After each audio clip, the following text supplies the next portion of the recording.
Yəni qısacası Carl Jung'un deyimi ilə desək, hər qadının içərisində bir animus, yəni kişi tərəfi, hər kişinin içərisində də anima, yəni qadın tərəfi var. Və biz o tərəfləri görüb qəbul etdiyimizdə, onları özümüzünki kimi qucaqlaya bildiyimizdə biz bütünləşməyimizə izin vermiş oluruq.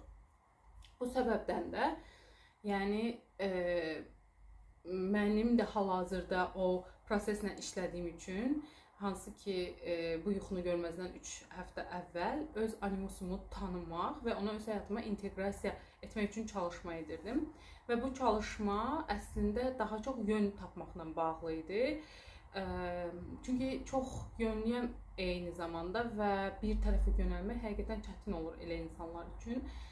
Instagramda hətta paylaşmışdım ki, kompas alacağım simvol olaraq bundan istifadə etmək üçün. Və bilirsiniz, simvollar şüaltımızla sıx əlaqəlidir və həyatımızı yönləndirməkdə çox köməklikləri ola bilir.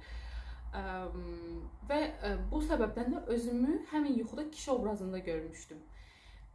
Amma hələ də o obrazı tam mənimsəyə bilmədiyim üçün orada yuxuda da bununla bağlı şübhələr hiss edirəm. Və gəldikdə, hansı ki ən yuxunun maraqlı qismlərindən birisi, qadının orada ayağının yanaraq yoxa çıxması, hansı ki bu mənə çox maraqlı gəlmişdi ki, necə yoxa çıxa bilər